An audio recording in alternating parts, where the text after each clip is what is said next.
Victor, why do you always ask for an age for characters? You know, that's a good question.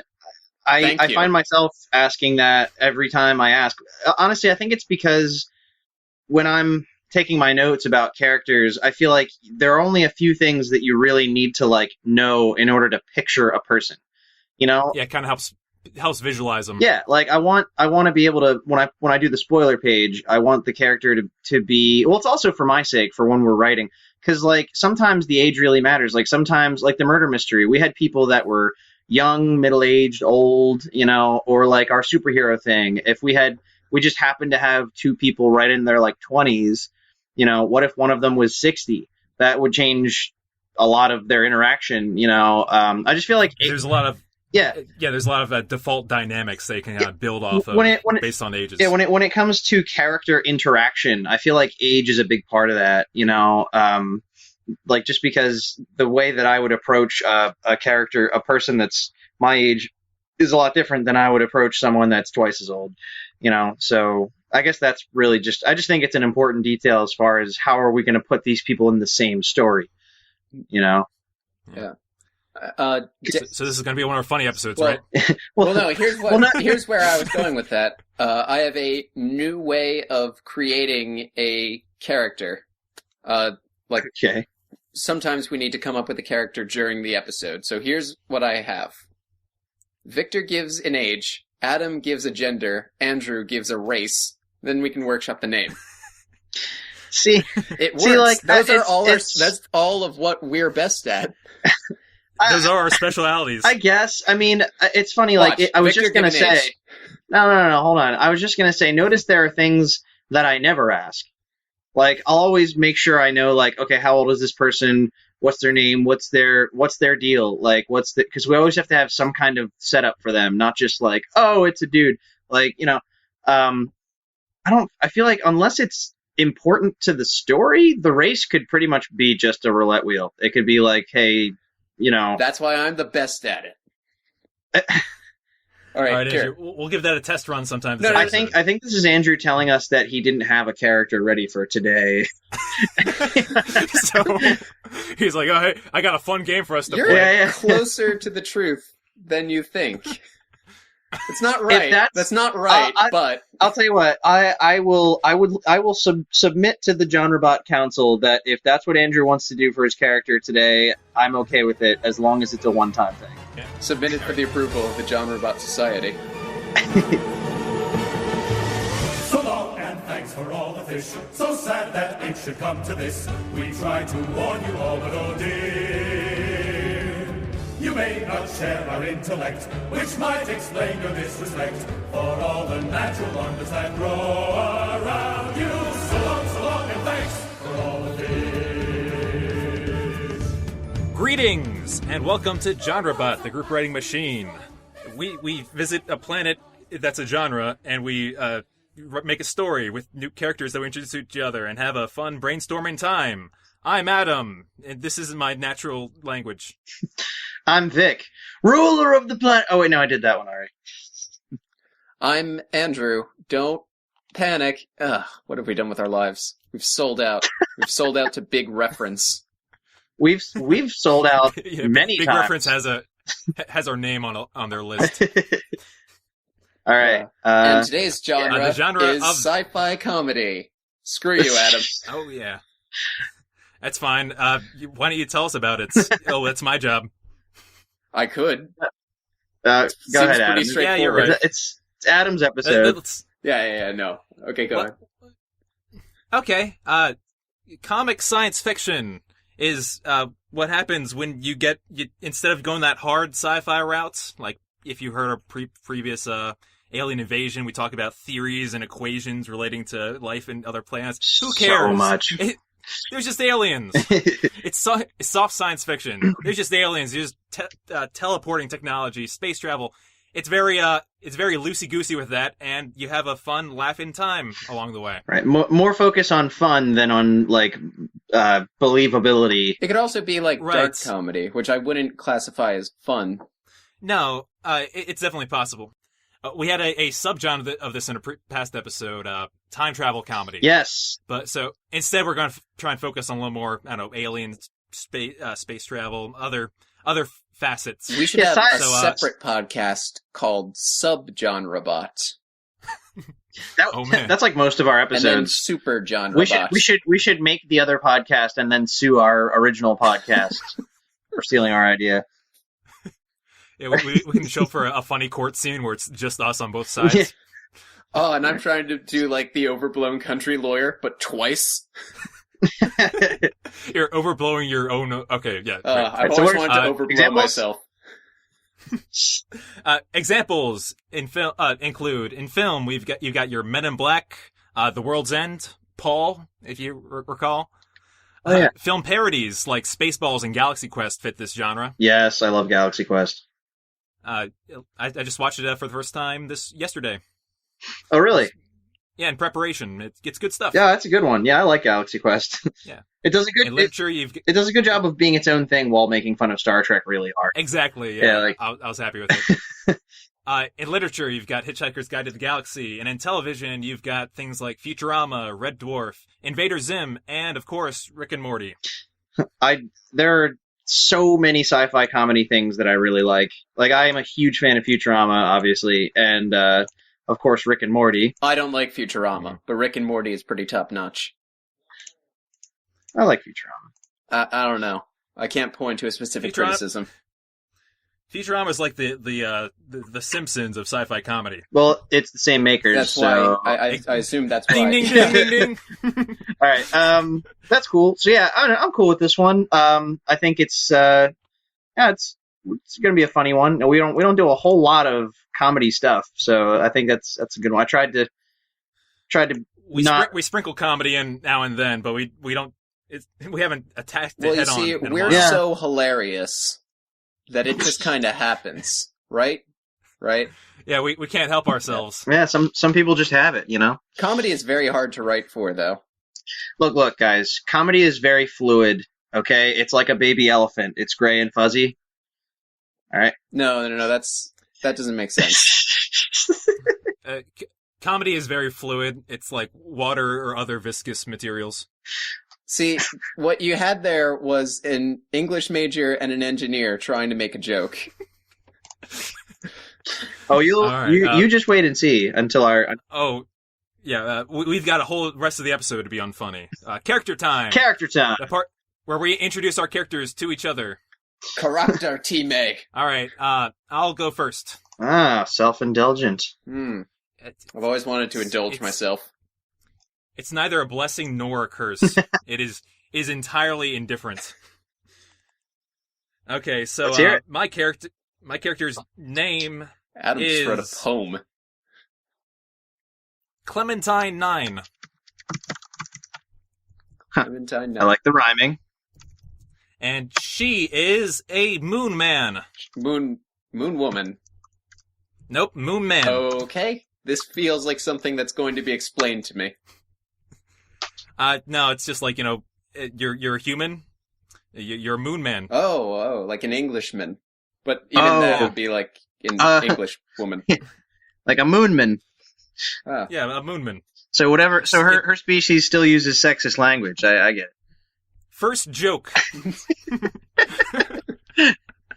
Her species is human. She is about 338 moon years old, or 25 Earth years old. Wait, no, that doesn't make sense.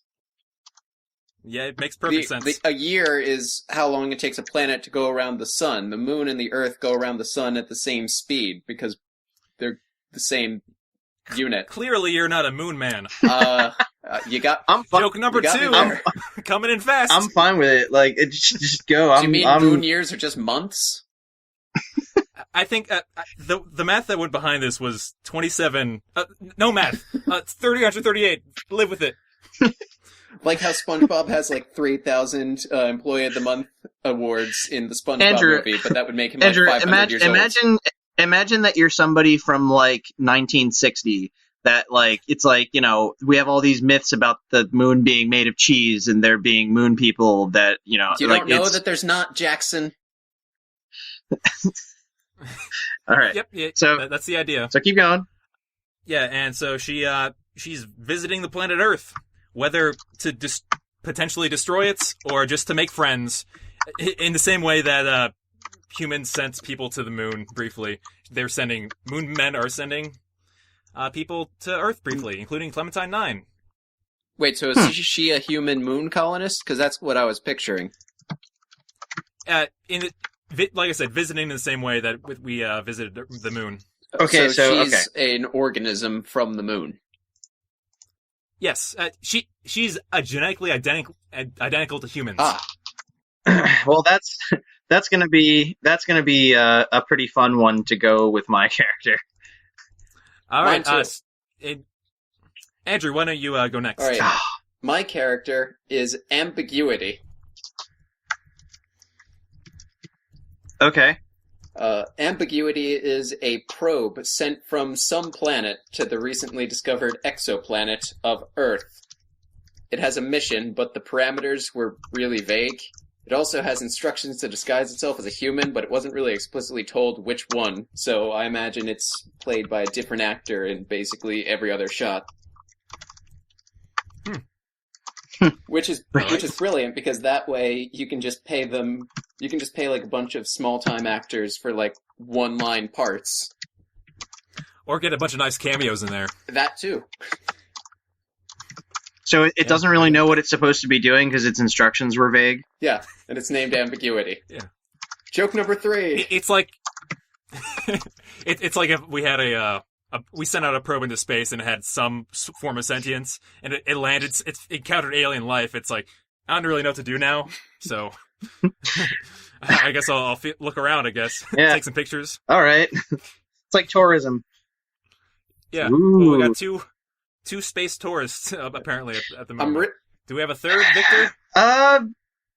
Well, all right. My character is a human. Hey. Yeah, he's a 56-year-old man. Why are all your characters so old? You guys, with your 40s and 50-year-olds, hold on. I had a 25, like, today. Not now, but like recently.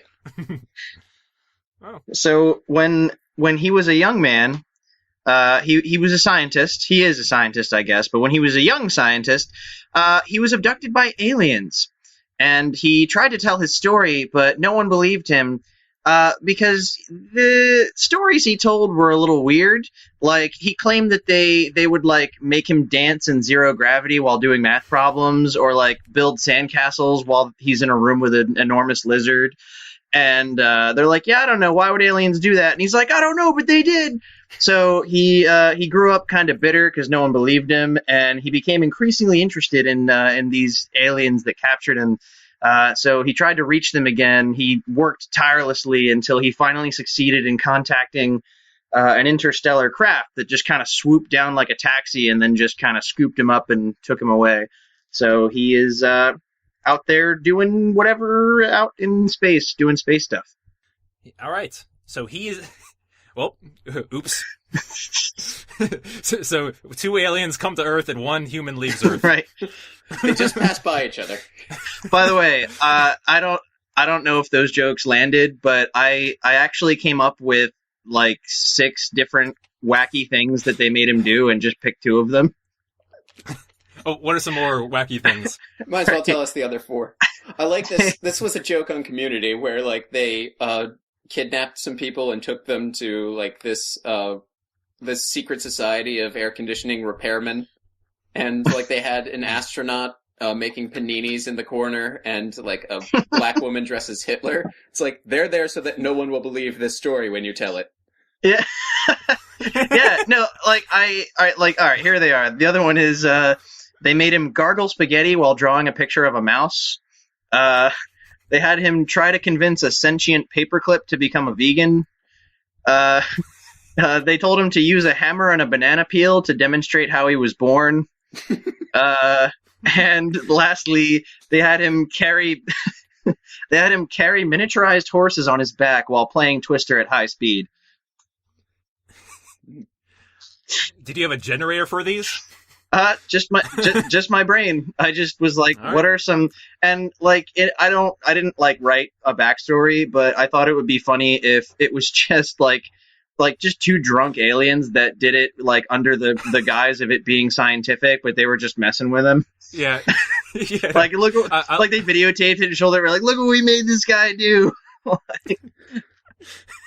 I like that premise. They're just messing with him. Oh, and by the way, his name is Dr. Fick, Fick. What's his first name or last name? I'm not racist. Well, yeah. Once he left Earth, years ago, that's just all people call him. People in space think that his first name is Doctor and his last name is Fick. Yeah. Yeah, you don't meet him as Dr. Robert Who. Yeah. Yeah, Dr. Fick. Actually, it's just the Doctor. All right. Now, I don't know if you encounter someone else who's also a doctor and they're in the same room. There's going to be some problems, but you just need to accept that Doctor Who is more important than all the other doctors in the world. Screw you, Doctor Who fans. I'm against you.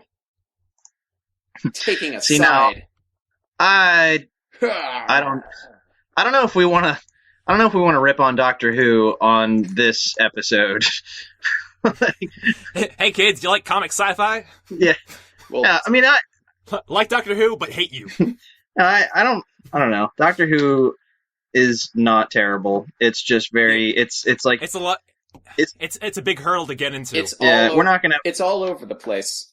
By well, which I think that's mean it's kind of the point. Yeah. Yeah. But enough about that. More about us. Yeah. Story time. Story time. This is the part where we put these three characters in a story together. So, how do you guys think we should remedy the two aliens come to Earth, one human leaves Earth? I mean, he left. I didn't say he would never come back, but I think... Oh, okay. Maybe he returns on, after some galactic adventures of his own. I want his appearance to be... Alright, look, I'm not gonna lie. This guy's basically Rick. If he shows up, I want it to be something really ridiculous. Everyone's on Earth, and, these guys... Okay, we've got this probe that doesn't really know what he's supposed to be doing there, and keeps changing identities, and then we've got this Moon Man woman that is just there to visit, I guess. And so neither of them really understand regular Earth culture. So I want Dr. Fick to just kind of fall out of the sky on I don't know, an enormous cheesecake. A hot air balloon, but instead of helium, it's filled sound. or it's filled with snakes that are filled with helium. and he lands and he's dressed like a giant ice cream cone, and and everyone's like, what are you doing? And he's just all right, nobody move. And it's just says something really ridiculous, and these two are the only ones that are just that's interesting, snap a picture.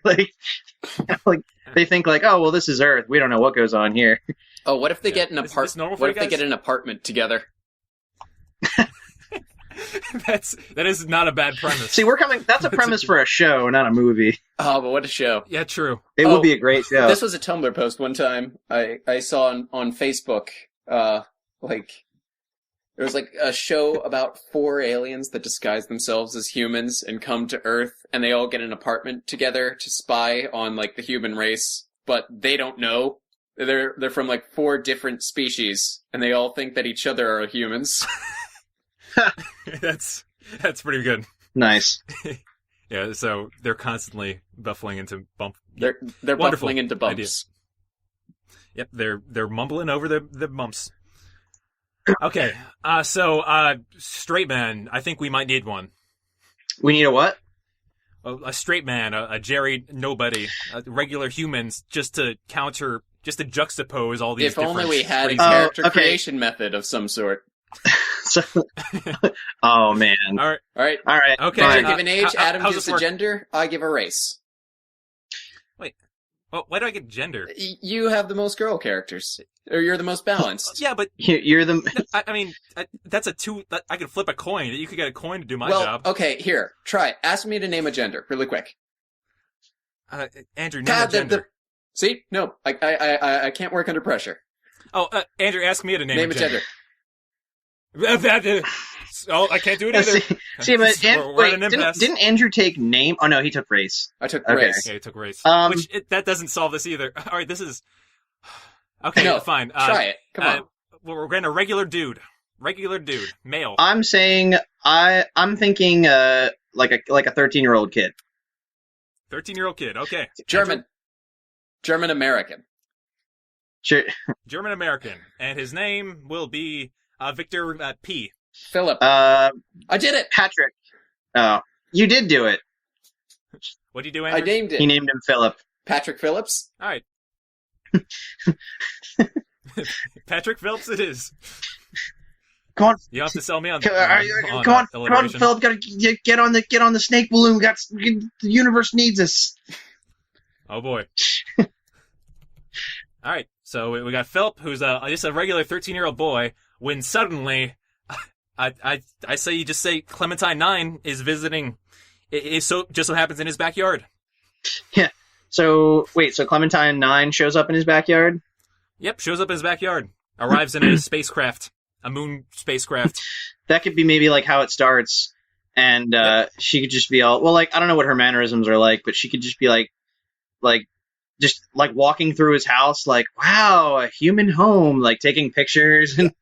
Yeah, imagine like a tourist, like say for example you're visiting a different country and you didn't know it was someone's home. You just thought it was like an exhibit. Yeah. So you're in there like, oh, what does this thing do? Turns on the blender. Oh, wow. Does that work with this thing? He puts in the microwave. Yeah. Oh, look. I can stack these, right? Yeah. Should be like, wow. Or like, I feel like she should make a joke about how heavy everything is.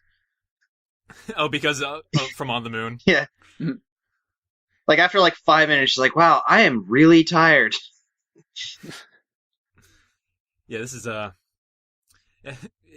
but she loves swimming pools.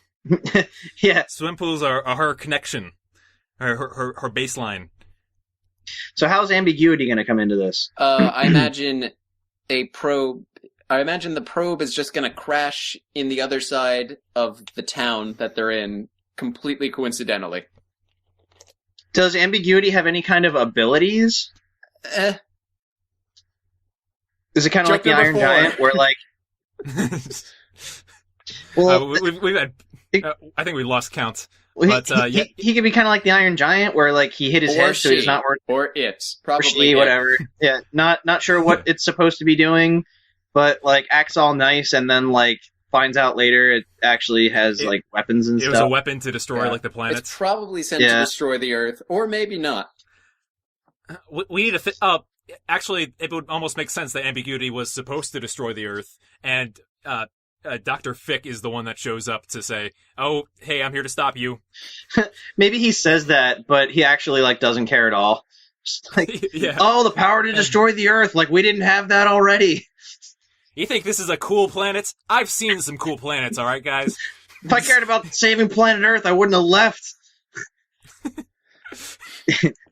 Or like, actually, you know what would be funny is if the first thing he did when he gets back is like go to all his former colleagues and just like slap a giant like space slug on their desk and be like, there it is. You said I was crazy, but you know, looks like someone's been to other worlds. And not just one slug, he has like just a whole a whole menagerie of different creatures, I and they're thought all you were gonna equally say disgusting. He just has like a big bag of slugs. Oh, okay. They're all different one big kinds, bag of slugs. and they're all from different planets, but it's just slugs. It turns out that's the most common kind of life form in the universe. And then one of the other guys opens the bag, and suddenly like all the slugs just like start popping like water balloons. Like, oh no, don't do that. Earth's not a good place for them. Yeah, one just like is all acid. All acid melts everything. Just drips to the bottom. No. He like picks it. He like puts on a pair of gloves, and it's like, it's like, well, Fick, I haven't seen you in a while. Yeah.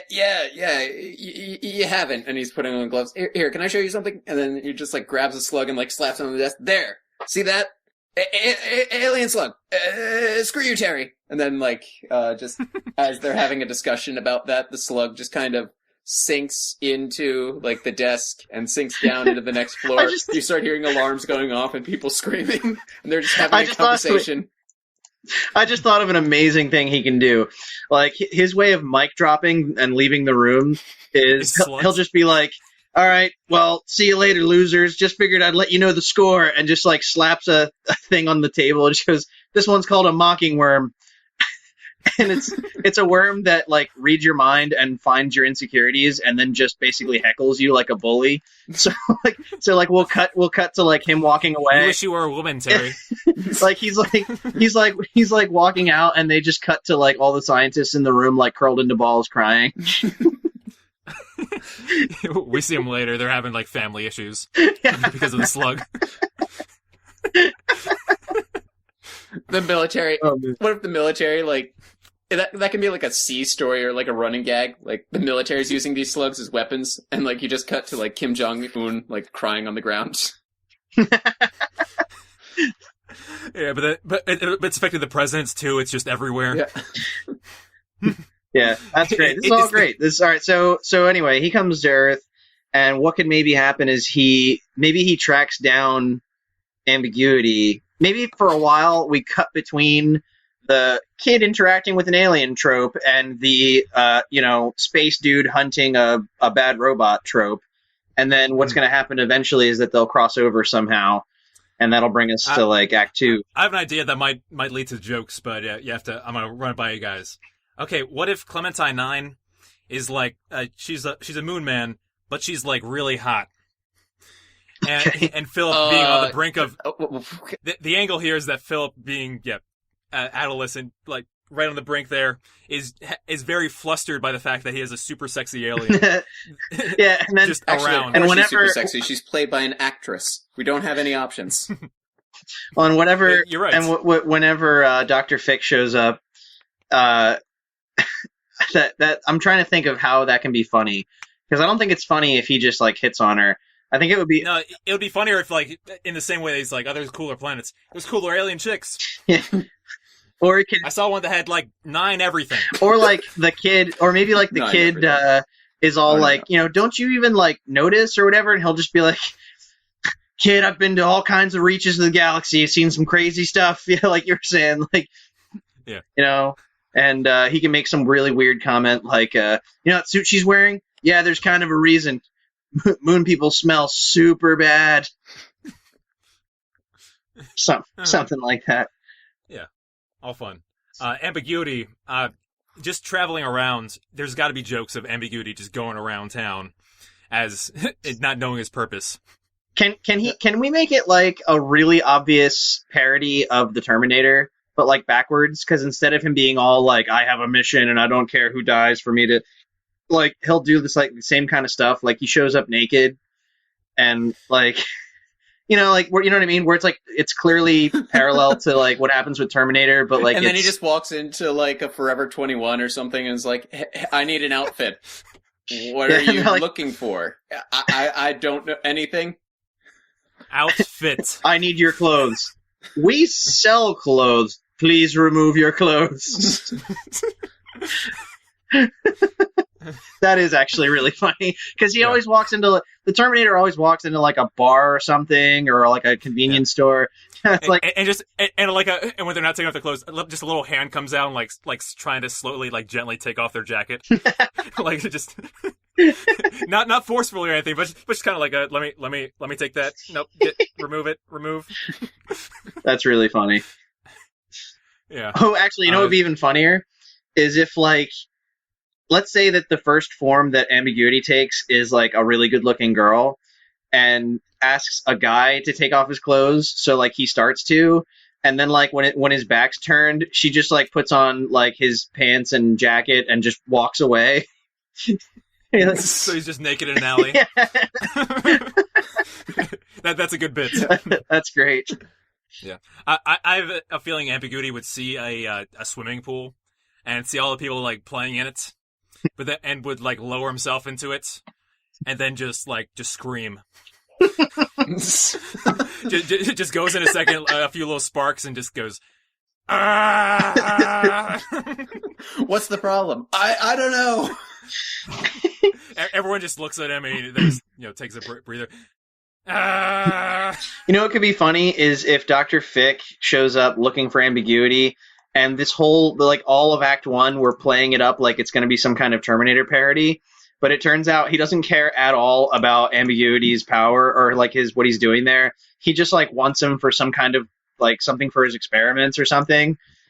Mm-hmm. Like, maybe he, like, needs, like, his power cell or something for something he's building. And, like, that's it. Like, something... That's all I needed. Yeah. Not to... And Philip learns about that, and he's like, what? He's like, I thought... Yeah, they're having a dialogue between the two of them, and he describes this it as a device that's meant to destroy the world.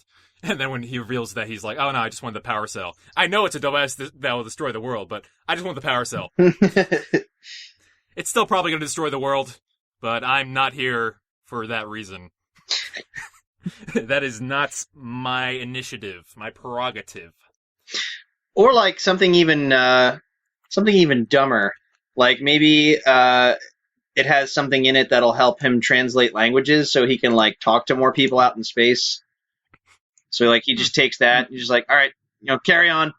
And it like, I don't know. So wait, how do these cross over? Yeah, we didn't figure that out yet. We know that in Act 1, we know what everyone's doing in Act 1. Well, we introduced all these characters, definitely. Of course. Yeah, and yeah, let's establish conflict here, because we're having a fun time with all the jokes. But where's our backbone? I think the initial conflict is going to be ambiguity acting all weird and freaking people out, and Vic shows up to hunt him, and then the other conflict will be Clementine 9 just completely just derailing Philip's life, and Philip's like, "What are you doing?" Can we age Philip up so that they can actually so that it's just not creepy? How about 14? Because then it's high school age. That's not less creepy. Well, 16. Well, Clementine 9 looks like a 25-year-old Earth person. It's not unusual for a high schooler to be attracted to that. But I see what Andrew's saying. All right, how about end of high school, 17, 18? Let's say 17. Let's say 17. 18. End of high Andrew, school.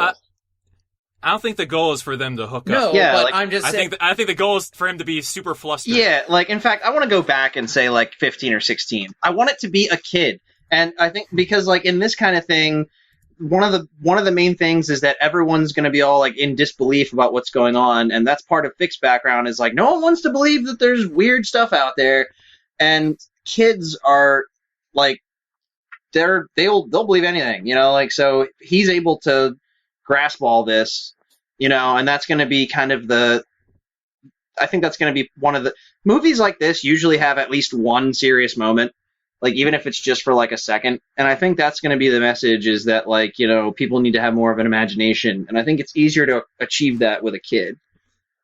Yeah.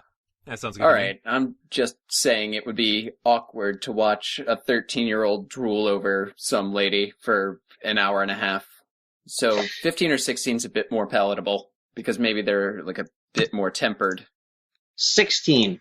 16's fine. Yeah, 16. Hot 16. Let's rework that. As in right on the money. That was. I'm sorry. That could have been worded better. Yeah, I apologize. All right, so let's. Too much Sans Pants radio. All right, so okay, cool. So let's say that All right, we've talked a lot about the other two. Let's talk about what's going on between Clementine 9 and Philip. Yeah. All right, Clementine 9 will probably be... Okay, how about instead of making it a little more... Her prerogative, make it a little more defined, say maybe she's looking for an energy source or something like that. The moon needs some resources. Or she's Oxygen. Just collecting... There's literally none of it on the moon. Like we go to the moon to get moon rocks. Maybe she comes to Earth and she just starts grabbing really dumb things, thinking that they're part of the planet. Like a spoon or something. I thought you were going to say maybe she wants Earth rocks. Yeah. Yeah, just regular rocks. Just rocks. Some limestone and... Yeah. She doesn't want to destroy the Earth or mutilate a cattle's genitals or whatever. Just rocks. Yeah, just she's like, you have more than one kind of rock. That's crazy. There's only moon rock. I'm pretty You sure have these red ones and these green ones and I'm pretty sure it's more complicated than that, but I'm not No, a geologist. okay, so I like the idea of her, like, her, I kind of, she's seen the sites, and her job is kind of to report back if there's a viable source of energy. And she finds one, but it's also very important to humans. And I'm not sure if it's all the oxygen in the atmosphere. That's a little too vague. Like, if there was a thing that was like, oh, hey. There's something I think we need to address. What's up? I know it's a tired trope, but I'm pretty sure we're going to have the whole, like, government finding out that there's a moon man here and trying to, like, cover it up and... Or we could subvert it and say she has, like, a Men in Black style, like, blinker or something like that and can just turn the government around. Well, like, there's a scene where the government has a sting and they all show up, like, guns ablazing, and she's like, nope, no, look the other way. And they just go. Okay. Well, no matter how we get ourselves around it, I think that needs to be in it. What if it's like what if it's like a Jedi mind trick? Yeah, Jedi mind trick them. He's like, no, oh wait, no, I got it. She just presses a couple buttons on like some like Futurama style thing on her wrist, and like this gas is released, and like they all fall asleep, and Philip's like, oh wow, so you put them all asleep? Yeah, they'll be dead soon. Actually, but now they're fine. I actually have one that might be a little funnier. What's that? What if she has like this very space sci-fi-y looking like box, and whenever somebody gets close to catching her, she'll slide it across the floor like it's a grenade or something and run away, and when it opens up there's just like a bunch of homemade chocolate chip cookies inside, and these guys like they feel compelled to eat it, and then like when they do, the cookie is so delicious that they just forget whatever they were doing. That's nice. It's just like that's pretty good. Actually, moon cookies, and Philip can be like, "Oh man, those must be really good cookies. I want to try one." She's like, "Oh no, you don't want to eat those." And there could be like some really crazy side effect. And then what's funny is that they'll keep chasing her for the whole movie, and she'll just keep doing it. So like they'll keep forgetting, but like you could have all the government scenes of them setting up, and then it's like our agents went to the sites, and all they found was a plate of cookies. But there needs to be some kind of ongoing effect of them that just keeps getting worse as they keep chasing her. Something really weird, like I don't know. What would be something funny? I'm trying to not go dark. Yeah, because all I can think is dark. Them losing fingers. I was thinking like they start turning into cookies, but that's dark. Well, where are our minds right now? I don't know. What if they start turning into like cow people? No, that's I was gonna weird. say. Yeah, no, like their skin, like they start turning like black and white splotched, and because like I don't mean like into cows, cow people. So like at the end, like the government are just like a bunch of cows in suits, like walking around.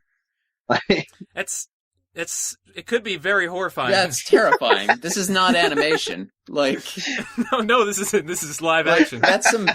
We're in trouble. That's some Cronenberg stuff. All right. Well, we'll keep the cookies and lose the. All right, that's fine. Just have them change colors. Yeah. Okay. Okay. They're vibrant like polka dot or patterns, or like it manifests differently in everyone. Like, yeah, one person changes colors, another person for some reason just starts losing, starts floating. Like the gravity affects this person less now. Yeah, there you go. And, wacky, harmless side effects. Yeah. One of them forgets how to speak English, but starts speaking other random languages of the world. He forgets English, learns every other language. Yeah. His tongue gets twice as long, and his ears get half as long. That's so random. I feel like we should have recorded a whole 30 minutes separate from this episode where it's like, okay, crazy stuff, go. Crazy things, and we just pull them out of a hat for this. Hey, I came prepared. I wrote a bunch of those. Oh yeah, no, you were on that ball when we came into this. Okay, so back to our conflict here. Ambiguity is sent to destroy Earth, Is that what we're going with? He's sent to destroy Earth or something. Or or I think the audience, or it. It. I think the audience needs to get the impression that ambiguity is bad, but then it can be a twist later that it isn't. I think it can be left, maybe, and bear with me on this, ambiguous. I think, if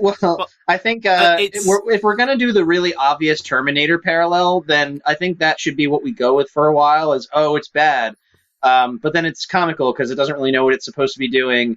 Now... What came to mind for me is, ambiguity is a bullseye for some kind of sci-fi alien invasion, he's the bullseye, he's the target that they go to. But in the end, you realize you learn that the target's part of him. He could just point the target elsewhere. So it's like, they get that. We have to get rid of ambiguity. We have to get him off his planets. And then you realize, we could just send the target elsewhere. I actually had an idea for how this is more of an Act 3 thing, but I think what's going to happen is so Fick is after ambiguity for whatever reason. And it seems like it's for noble purposes, and then the government's after Clementine, and then I think the government's going to figure out that, that scientist that went missing is here. That's got to be some kind of connection. He keeps leaving slugs everywhere. Yeah, so he's got to know something. Yeah, so that'll be at some point he teams up with Philip and Clementine, and that'll be Act 2, Act 2. Act 3, I want it to be that he's after ambiguity because ambiguity was sent here by the people that abducted him.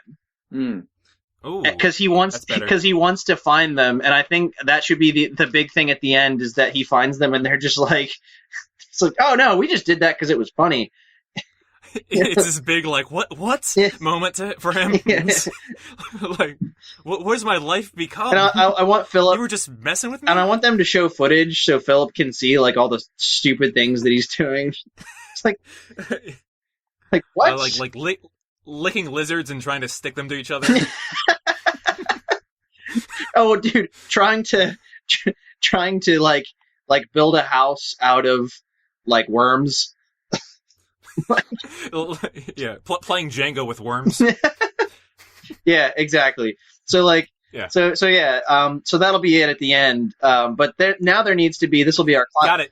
What? No, so ambiguity was sent by these aliens that abducted him, and that's what Dr. Fick wants. He wants to get ambiguity to get back to the people who abducted him. Right. To finally get those answers solved for him. Yeah. Meanwhile, Clementine 9 and Moonman and Philip, how do they sink into this?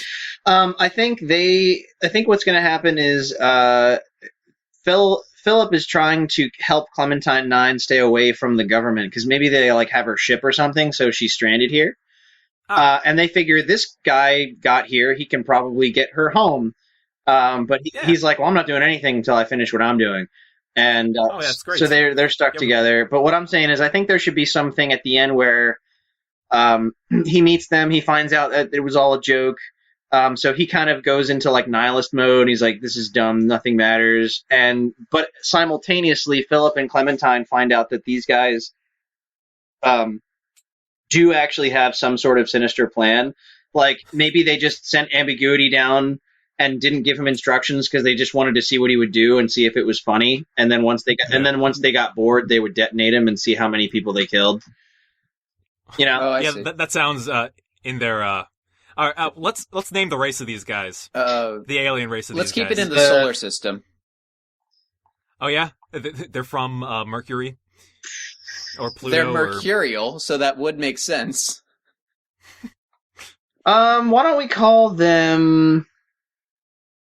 Oh man. Well, you just pick a planet. I mean, I've always been intrigued by Jupiter because of the fact that it's a gas planet and. Oh wait, what about what if they're Europans? Okay. One of Jupiter. Yeah. From Europa. Okay. From Europa. Okay. That's fine. I think it's just worth mentioning, just throwing this out here. This is the Seth Rogen room pitch. Consider sci-fi comedy. They're from Uranus. Bingo. Yeah. You're just that's the Uranusans. That's the Uranisians. Uranisians. I pronounce it Uranus, but to avoid this problem. Yeah. I think Uranus is the one that I hear the most often. Yeah, but that sounds like urine.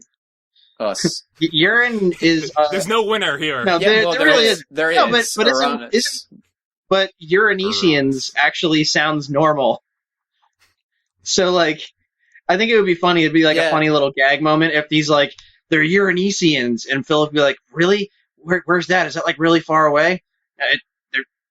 Really? Think about it. The planets? And then, like, they're from Uranus. Uranus, they're from your anus. And it could be like... That, by the way, that dialogue that we just had is in the movie. Isn't it Uranus? Yeah. No, that sounds like urine. Yeah, that whole thing. I think Uranus is the most correct. By the way, Futurama made that gag, and he was like, Uranus, whatever, and he's like, scientists renamed that planet like hundreds of years ago to stop that endless stupid gag. And he's like, oh, really? What's it called now? Urectum. I've had so many fights with my family over whether or not the Uranus joke is still funny. It's not. I think it depends. Sure. It depends on like I said, it's the Seth Rogen. If he was taking this movie, well, the joke that would be made. Yeah. I don't know what role he would play in this movie. Take that, Seth. Seth Rogen would be the Dr. Fick, right? Yeah. Maybe. No, that would be him. I don't know. I picture him being someone... I would leave it unambiguous. No, yeah, Seth Rogen would be Dr. Fick, and then all his various cameo of comedy friends would be in the ambiguity's various forms. Perfect. I'm also really proud of the name for a space probe, Ambiguity. That is pretty clever. Thank you. Yeah. Now that I've overblown myself. Throw it... Oh, man. Actually, wouldn't it be... Wait, how do you... That throwback went around the planet. How do you spell Uranus? Is it with U-R-A-N? Is it I-S? U-R-anus, like the word. With a U? Really? Yeah. Because then it would be the Uranutians, which is fine. It still sounds fine. It's named after... Why don't we call them Europeans, like we did earlier? No, I like the Uranutians. I'm attached to it now. You're attached to Uranus? The Uranutians. I mean, it's attached to me. Insert That's not what I was talking about. Jokes in this category. Okay, great. So these... All right, question answered. It is still funny. Oh, I guess I lost that fight with my family then. So these seventh planet people their decision is to, we're just going to blow up the Earth when we get bored of watching Ambiguity stumble around and do all this crazy stuff. So it's up to Philip, Dr. Fick, and Clementine 9 to stop them? Well, first it's up to Philip and Clementine to convince Dr. Fick to stop them. Because remember, he's like, he went full nihilist. He's upset because he's like, well, geez, like all these years, I feel like used. All the ridicule for, I thought that the humans were the only ones ridiculing me. Turns out you were ridiculing me all along, and they had a right to everyone ridicules me. Yeah, so he'll be all sad. Like I said, that's that moment that you mentioned earlier. That's our moment. Oh, what if Clementine 9 and Philip convince the aliens hey, you're playing Grand Theft Auto with people, and they're like, you know what? I think we're right. What if the tables were turned? I agree. Let's not. Okay, we'll fix everything. And then, meanwhile, Fick is just like, Philip, Clementine, we gotta go. We're out of here. I'm blowing this bitch up. Actually, that is an interesting idea that they're able to convince the seventh planet people that hey, just stop it. And they're like, yeah, okay, I guess you're right. So this has gone too far. But on the sidelines, Dr. Fick is ready to blow up their ship and wage war on them. Actually, yeah, it'll be one of those you're not expecting it moments where we cut over to Philip and Clementine, and there's this nice music playing. And it's you know what? We have been pretty cruel. Yeah, we haven't really done anything with our lives except ruin other people's lives. And I mean, it was really funny, but maybe it's time to, finish that degree I was going for or whatever. And then suddenly it's come on, gotta go. And he grabs them and teleports them away. And what are you doing? And then just cut over to the ship just gloriously exploding in the middle of space. It's what did you do? It's hey. And just slugs everywhere. Yeah. Slugs all over the place. I left big slugs. What if this was in low Earth orbit? The slugs just start raining down. I left the mother of all nuke slugs in their gas tank. Yeah, there you go. I want him to be the inventor of all slug-based technology. Like that's his thing. Like when he left Earth, that's just he discovered like, hey, wow, there are a lot of different slugs in the universe. I'm going to find a way to make them useful. Yep. All right, great. So yeah, that concludes that bit. But how do we solve things with Clementine and the military? Is Dr. Rick just now, Dr. Fick now just like, hey, I'll get your ship? Or are we going to have some elaborate scene? I'm thinking there could be, I think Clementine would be an interesting character for this story, but I don't think she's a character that would really stick around long term. So if we had another story. I think what they need to do is, some daring, thing where they get her ship and get her home. But then what's going to be left is Fick needs to settle the score with the government, and then Philip has to go home. Mm-hmm. But I'm thinking like the boy's really going to want to explore space and go adventuring and stuff. Look, I don't want to do. I don't want to do Fick and Philip. No. I don't want to pitch Fick and Philip. No, we're not going to say. No, we're not doing that. I'm saying that's definitely going to come up because he's going to be like, this was awesome. I want to keep doing this. And I was going to say like, Dr. Fick will probably be like, no. Okay, great. I mean, even in Back to the Future, the doc was, eventually was like, no, we got to stop, like. Yeah, well, we're done here. What kind of talentless we hacks mess things up. Would copy someone else's Back to the Future parody? So anyway, certainly not us. Okay. Our Back to the Future parody was different. That sounds like a good ending. Let's all right, I really fast want to do this. All right, let's make this climax of them breaking to the military base, getting Clementine's ship out of there. Let's take that and make it funny. Actually, wait. Okay, yes, I agree. But first, I just thought of something to make the ending scene much funnier. What's that? I want there to be a tearful goodbye between Philip and Clementine, and then this really heartfelt speech where Dr. Fick explains why, like, you're just a kid, you got a whole life to live, whatever, and then he gets on the ship, and it turns out Clementine's on the ship with him, and he's like took care of it, got the whole place to ourselves, and then he just like launches into space with this really hot moon person. Yeah, no, that makes sense. Yeah, that's great. All right, get rid of the kid. Yeah, exactly. Iron Man 3, the kid. Let's do this. So, okay, so that's our ending. But all right, yeah. Now, how do we make it funny when they go into the facility to get like Clementine's ship or whatever? I think that they got to involve ambiguity in some point. Oh, yeah. In some way. What if ambiguity is? What if it just like takes the form of like a general or something, and it's just like give him the ship. Well, since the other it's the president. That's a good trope to start with, as in ambiguity as the president shows up. No. And they're like, all right, this is great. He's just going to go and get it, no problem. Since the other aliens are dead, maybe he's like free to do whatever he wants, and then basically becomes the R2D2/BB-8 of the team, where like he's really bad at talking and acting normal, but like can follow commands. So if they say like turn to the president. Well, whatever. Yeah. So you know what I'm saying? Andrew, I was thinking, what if? Well, first off, this can't be like an action set piece because we already had a big spaceship explosion. We can't have two action sets. Explosions are easy, man. We didn't have a whole lot of. What's hard is rotating apples, man. It's so hard.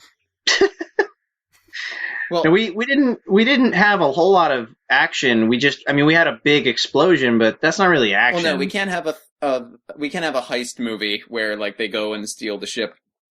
Oh no, that's definitely not going to be. No, the I case. think this is just Dana. It's more this is just denouement. It's more of like the. No, I don't think so. I think this is our climax. I think it's more of like the Rick and Morty where he bursts into like the president's office. Is like, nobody move. This watch turns people into snakes. Like something like that. That's wacky and just like whatever. Get it out there, but yeah, there wasn't. I don't think there was enough full-blown climax in the alien bits. This is more of a this is our last thread to clean up. This is our climax. So some action, but doesn't have to be a Actually, military what base. if they just like War. What if they just like explode their way into where the ship is, like immediately, like there isn't even a scene, and they go in, they're like going up to the ship, and then suddenly Philip's like, "Oh wait, what about ambiguity? We didn't fix that." And he's like, "Oh my God, you're right. I totally forgot about that."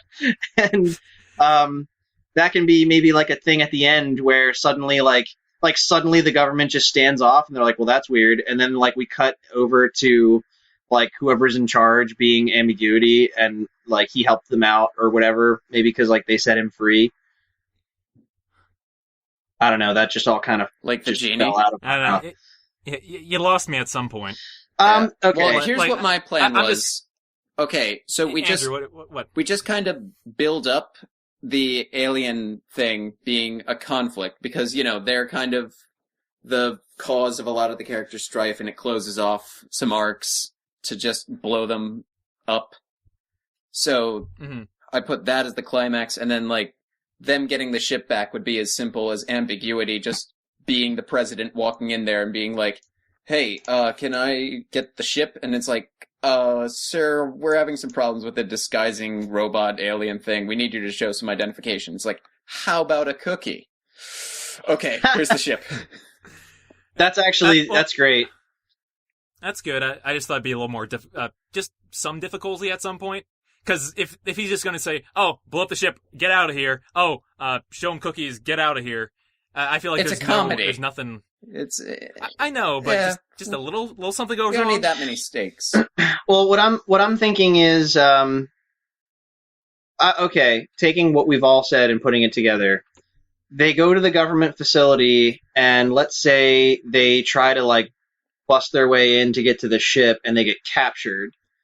And maybe there's like a scene. We can make it funny where like they're being interrogated and they're just being really snarky, and yeah, and Dr. then, Fick being interrogated would be hilarious time. Exactly, yeah. And then like what happens is suddenly they're released, and you see I'm just a boy. Yeah. I'm 16 years old. But then like suddenly they're released, and I like Andrew's idea. I like ambiguity. Suddenly is the one that does it. it. Suddenly like pulling the strings to get them released, because like I said, like he likes them now because now he's not tethered to the Uranutians. So they that's great. And so I like the idea of ambiguity is able to work that out, but as they're getting the ship and getting out there, something in his disguise goes wrong. Like he says something that he shouldn't as the president, and it's a little bit more of a rush to get out there. I actually have a funny idea too. Maybe like ambiguity slips them the cookies before they're interrogated, so they have no idea like what the answers to any of the questions are. That kind of defeats all the fun we would have interrogating, man. Chekhov's cookie, Adam. Well, we just check. You just check out Cookie the security guards. That's are we? Don't check off Cookie our protagonists. Are we still doing the security guard thing? Yeah. Oh, I liked it. Okay. That's how he gets in. That's how he as president gets in there and gets them out. Oh, okay. All right. Yep. All right. I'm on board then. Yeah, but I like the idea of him like, something goes wrong and then they have to rush out, and then it ends with ambiguity has assumed the role of the actual president. Like that's how much they believed him that they thought the real president was the imposter. No, he just like walks into the Oval Office and the real president is there, and it's like, can I help you? And then ambiguity is like, yes, I'm the president. I believe you're sitting in my chair. No, that's me. And then it's like, well, how about a cookie? Yeah, exactly. And the president's just like, I've got a new cookie platform. Yes. Which gets very dystopian very fast. Yeah. If you think about the president has control of his mind control cookie. That's great. So let's just leave that aside and ta-da! All right. Well, what do you think, guys? I think we're time to name it. Unless you guys have anything else we're missing. I think it's great. We got a whole bag of stuff going on here. I think it's awesome. Whole bag of slugs. Whole bag of slugs. All right, 5-minute limit. 5-minute limit. Let's go. I've got something to workshop here. Bag of slugs. Nope. Bag of slugs. Out there. I was thinking like something like jerks from space or something like that, because I like the idea. I like the idea of it. I like the idea of it being like the whole thing is like he's after these people that abducted him. It's like they're just jerks.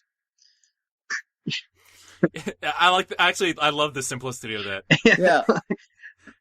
I mean, like jerks from space. I mean, like we can workshop it. I mean, unless you just like it as is. You could just. I mean, I'd fuddle with it, but then I go, "Oh, it's extraterrestrial jerks." Isn't that funny, guys? Isn't that a funnier answer? Space jerks. That's not bad either. You're space right. jerks or jerks from space? Jerks from space is a little more like pulpy. Yeah, jerks from space. I like that catch. I think that's catchier than just space jerks. Yeah. Okay. Do we want to give jerks from space sounds good? Do you want to give it like a tagline or anything like that? Yeah, I think a tagline's fun. Tagline or subtitle? Tagline. Okay. On the poster, it says, "It's like they've traveled to all known universes and they're dicks." Yeah. What if our first contact was with a bunch of a-holes? Okay, phrasing again. What if? Well, it has to be something like that. Yeah, what if our first contact was with Uranus? Yeah, don't call the movie A-Holes from Uranus. Oh my god, I wish that could be it so badly. Alright, yeah, Jerks from Space, tagline. If we add a tagline, it's kind of gets rid of the... Well, no, it doesn't, because it's not a subtitle. Yeah, it doesn't go in it's the another title. punchline on it. Yeah, like you don't have to put a colon after Jerks from Space, colon, whatever. Prepare for first contact with Uranus. No, that's too much butt stuff. It's not gonna be. We're not gonna make a Uranus joke in the tagline. No, we can't. We gotta save that. How about we have to savor it? We have to save Uranus. Jerks from Space. Don't eat the cookies. No, you have to see them. That's your T-shirt after it's got cult status. Okay, that's not bad. How about? Yeah, it's just okay. All right. The Earth isn't the only one, or like we are not alone, but we wish we were. That's good. Yeah, there we go. Hey, we're not alone. We're not alone, but we wish we were. Okay. Yeah. Yeah. All right. Ta-da! Jerks from space. Jerks from space. Hey, and yeah, that's been our comic science fantasy episode. I hope you had a good laugh. I hope you're not upset that we made so many Uranus jokes, because that's what happened. You live with it. You can find more. You can find more episodes at our website, tinyurl.com/genrebots, as well as on iTunes. Leave us a review. We're on Facebook and Twitter at Genrebot Podcast. Send us an email if you want to have your own cookie recipes that may or may not control our minds. podcast.genrebot@gmail.com. Also, coming soon, we will be abducting you into the podcast itself. Then you will all have to watch Genrebot. All of you. Nice. Next time on Genrebot. Yeah, next time, Andrew's turn. All right. It's simple. We go in, we get the genre, we get out. Before you know it, you're on a beach in Puerto Vallarta, sipping on a cool glass of Heist movie. Yes. Yeah, awesome. I was waiting for this one. Point of order. We should do double characters for this. Oh, they have such a single big characters. cast. I've decided. I am the creator. No, it's like. By the way, like Ocean's 11 had 11. Maybe ours people could be pulling Ocean's up a heist, 3. I think. Honestly, two things. One, it doesn't have to be a big cast necessarily, so I'm okay with doing single characters. But two, there's a show called Leverage. It's on Netflix, and it's basically like, what if Ocean's 11 was a show? And it's like every episode's a heist. That could be a good required watching for next week. All right. Yep, that'll get done.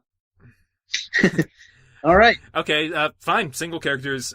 Tune in next time when we will steal your souls. All right. Goodbye. All right. I forget what I was doing, but this cookie's really good. This was a triumph. I'm making a note here. Huge success. It's hard to overstate my satisfaction. Aperture science. We do what we must because we can.